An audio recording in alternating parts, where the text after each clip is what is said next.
So there's some really important things that you can do when you're Betfair trading that will significantly improve your ability to trade profitably. I do them all of the time, but I don't tend to see them described anywhere else, and you don't tend to see them in videos. But I think they're key essential ingredients to being able to perform a successful trade or set of trades, as you will see in this video. So yeah, without further ado, let's examine those things that I do that are critically important to me when I'm Betfair trading.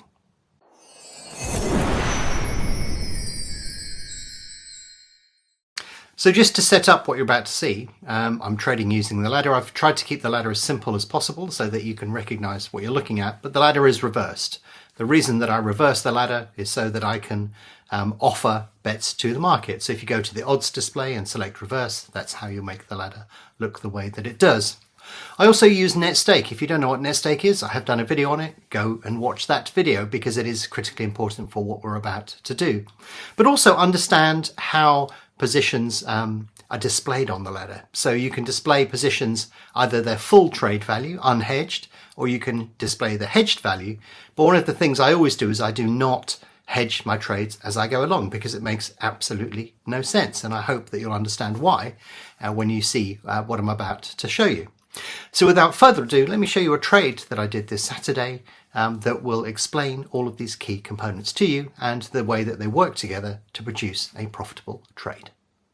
So we're going to use the race at Sandown to demonstrate this concept. I haven't picked this race for any particular reason. It's just the next race on the card when I decided to record this video. We're going to use stakes of £100, and there's a couple of little things that I'll point out along the way.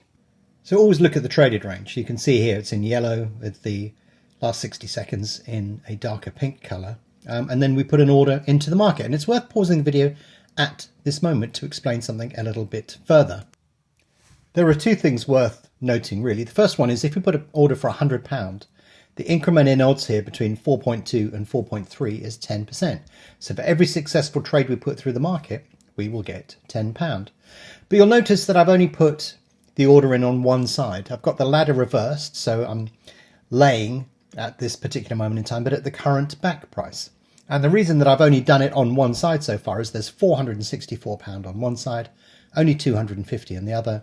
And my objective is to try and get the orders matched sort of relatively close together. So you'll see me put the closing order in a second, but the reason for doing them slightly differently is one of timing. I want to get both those orders matched fairly quickly, one after the other.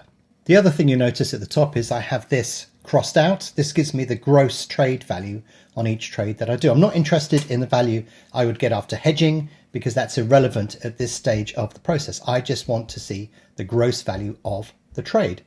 So let's put in that other side of the trade.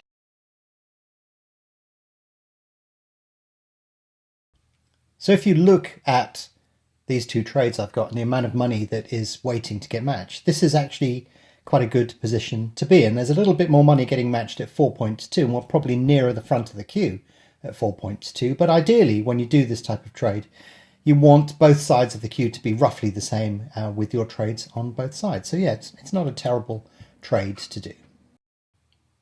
So the market's been matching a little bit more at 4.2. You can see that from the volume colour on the right. You can see it's starting to match at 4.2.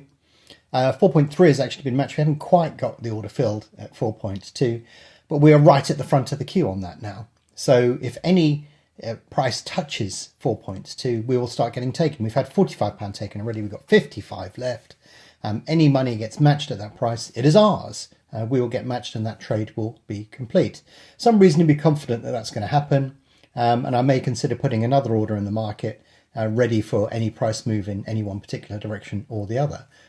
But that money is going to get matched at 4.2 almost certainly, you would feel. So it's just a question of sitting and waiting for that and deciding whether we actually want to put a trade in at 4.3 to catch the money above it. But you can see the price has moved down. That's going to get matched. Boom.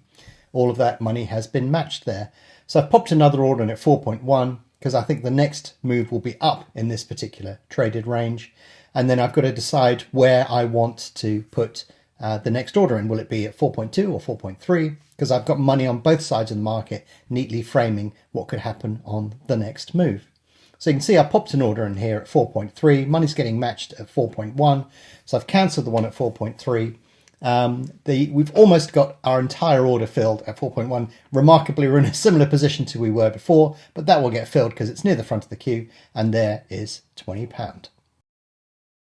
So it can be really hard to narrate these things because what I'm doing is describing what's going on in my head, but of course that's happening semi-automatically. When you first start trading, you can't sort of think this fast. You'll be a little bit behind the curve, and you won't know exactly what you're doing, but you will get there eventually. The more you practice and the quicker of mind you become, you'll eventually end up just ahead of the market. You'll know where to put the trades, how to close positions in and out, and so on. But ultimately, what we're doing here is we've put these trades through the markets. We're using a stake of £100, but we've now made £20 on that £100 stake. We're not going to change our stake at all. And therefore, in effect, what it means is that we're actually only really risking £80 now instead of the 100 that we were using a few trades ago. So we've jumped forward a few seconds here, and I want to show you a couple of different things on here. If you look where my mouse is pointing at the moment, it's on the net stake box. That is saying in order to complete this trade, we need to put a £100 back bet in the market. You can see at 4.1 we already have a £100 order in the market waiting to get filled, and that will return that net stake to zero when we can choose to do another trade. We wouldn't double up or increase liability. We're trying to just put £100 in, £100 out.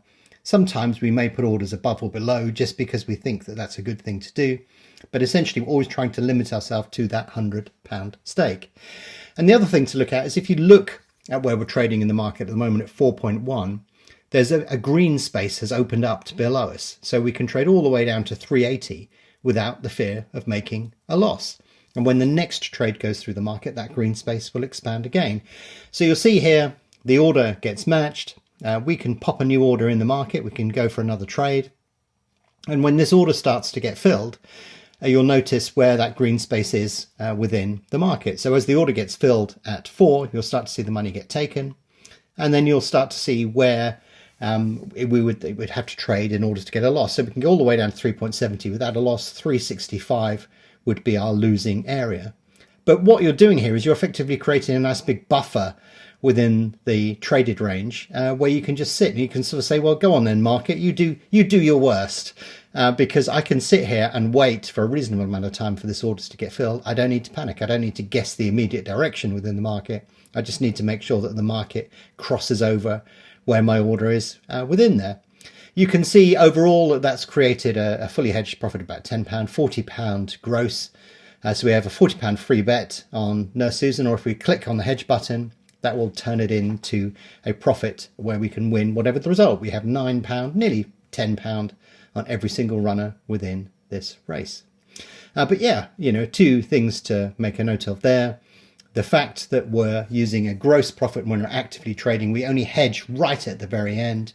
And the reason for doing that is that allows us to build up a bit of a green space within the market and hold our position for longer if we want to wait for it to get filled. But yeah, that's an approach that I use when I'm trading any market. So there are lots of little key components within this particular video on how I did this trade. I've done videos on all of these before, like, the type of market, which runner I was going to select, why I did that, how I put the orders in the market and manage them. I've done videos on all of those sort of things. But the purpose of this video really was to talk to you about why you should actively trade without hedging, and why you should only hedge right at the end of a sequence of trades. And the key reason for that is that you can see how that influences your position on the trading ladder, because your average traded range is like this high. You're working within that active traded range. And if you get enough trades through the market and that green space expands enough, then eventually you exceed the volatility within the market, which means that you're almost certainly going to get a successful trade. If you go in and you hedge a position, you'll never get the benefit of that. So that's why I always trade with a ladder unhedged, so I can see what my true net position is within the market. And I will keep on trading relentlessly on that to make sure that I get as many trades through and create a position that is incredibly favorable for me in the market. It also has the benefit that, any short-term volatility up and down on that traded range doesn't freak you out. I see too many people sort of getting bullied by the market and feeling like they have to make a decision. But really, you're just trying to do sensible trades in a sensible way and let the market volatility work for you. not against you. And that's one of the key reasons why you should trade with that ladder column unhedged when you're doing pre-off horse racing, simply because it gives you that breathing space in order to wait for an order to get filled, and that will allow you to create many more profitable trades. So anyhow, I hope that video has been useful for you.